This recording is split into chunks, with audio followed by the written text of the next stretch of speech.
My name is Sergeant Rick Schiff. I'm an 11-year veteran of the San Francisco Police Department. I hold the department's highest Medal of Honor for bravery. That used to mean a lot more to me than it does now. What I'd like to talk to you about today is my now 7-year-old daughter. This is an identical twin. Her sister is now dead. Her sister, when she was 4 years old, Kristen, developed a highly malignant brain tumor that had spread throughout her spine and her brain. The doctors told us that we had really two options: take her home, let her die, or bring her in for massive dosages of chemo and radiation simultaneously.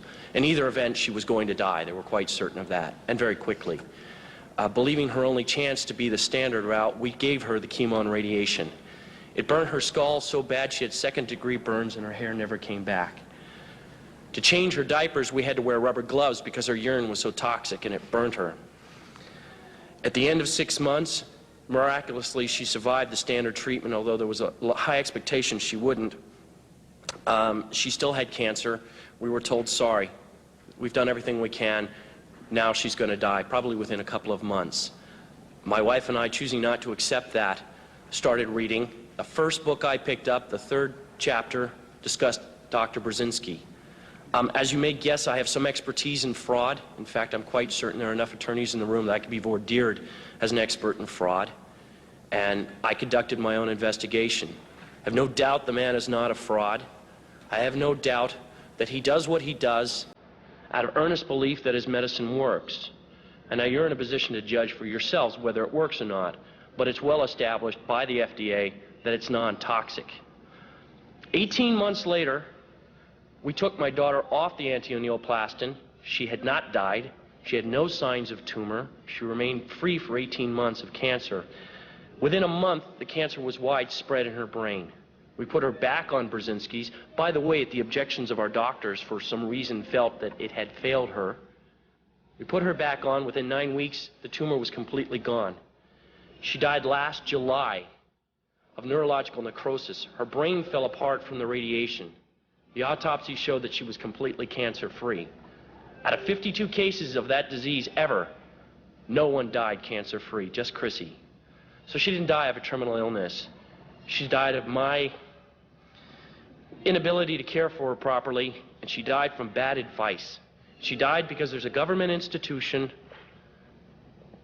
that disseminates false information and is not looking out for the welfare of the people.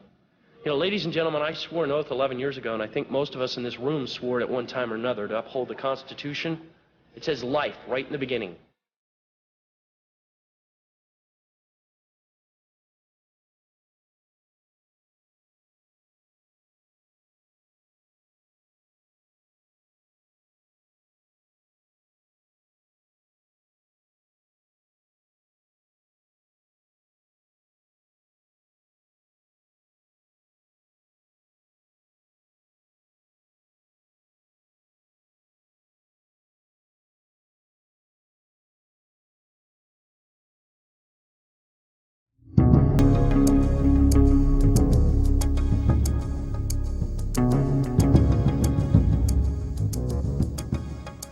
I did not want to undergo chemotherapy, which I had a new name for, chemotherapy. The doctors told us Dustin had only a few months to live. The first treatment offered us was radiation. It burned her skull so bad she had second-degree burns and her hair never came back. The next doctor wanted us to enroll Dustin in a experimental chemotherapy. To change her diapers, we had to wear rubber gloves because her urine was so toxic and it burned her.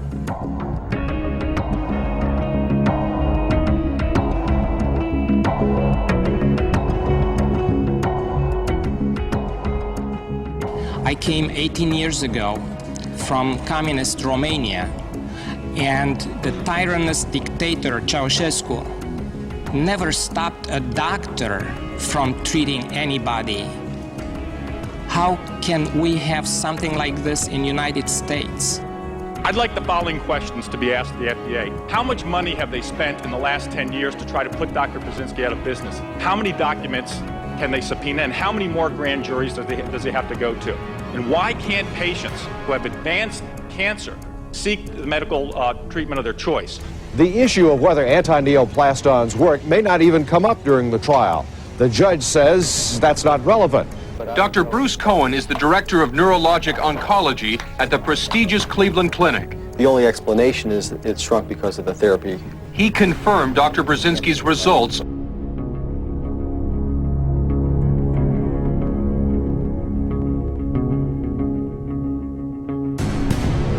And I was sick listening to the lies of prosecutors. This was like a criminal act. They knew what they were doing, and they knew that these patients have really no chance to respond to any treatment. They're going to die. His tumor, which was larger than an egg, has shrunk to the size of a pea.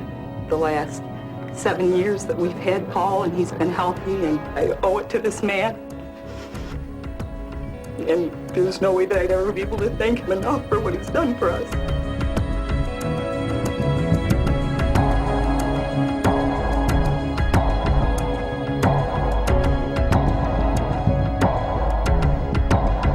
Why have he and his agencies been trying so hard to cut off my son's last hope for life? Without this treatment, my son will die.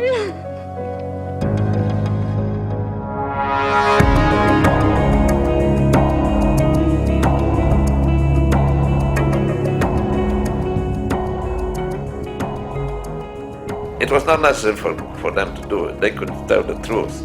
They represented the biggest power, but they still were doing this all the time.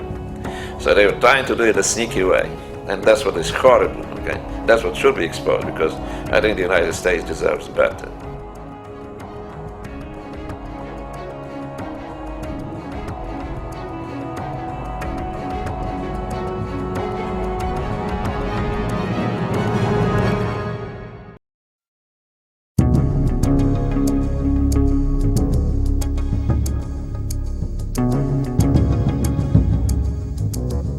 Why we don't develop cancer, all of us, is because we have protective system. We have antineoplastons who will immediately force these malignant cells to die by working on the genes. So over the course of the last 8 years, annual MRIs have confirmed all that's left of the tumor is scar tissue, and I've been off of treatment for that entire time. So Dr. Burzynski cured me of a brain tumor. It's as if she had a bacterial infection and Burzynski treated it with antibiotics.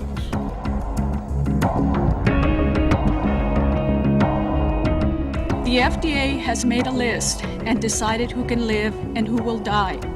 I guess I didn't make that list. I've had no chemotherapy. I chose Dr. Burzynski instead after a lot of research and a lot of searching. I was told that the chemotherapy that I could have would work for a while, but there was no cure for my cancer. I've been in remission since 1989. Now the FDA is saying to me, no, your doctor is a criminal, he should be put in jail, and he needs to be shut down. This is criminal. In 1991, the National Cancer Institute sent a panel of experts to Houston, and they determined that in each case of advanced brain cancer, Dr. Burzynski's treatment caused anti-cancer effect. I should also point out there has never been an allegation, concern, or a whisper that his treatment is harmful or toxic, unlike many conventional drugs.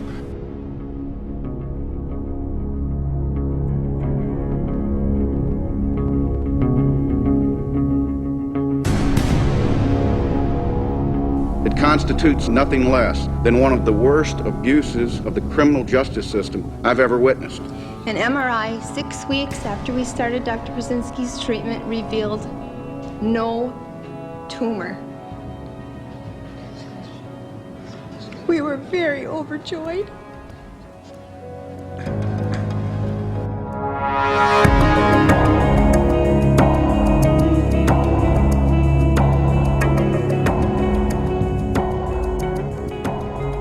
There's a government institution that disseminates false information and is not looking out for the welfare of the people. You know, ladies and gentlemen, I swore an oath 11 years ago, and I think most of us in this room swore it at one time or another, to uphold the Constitution.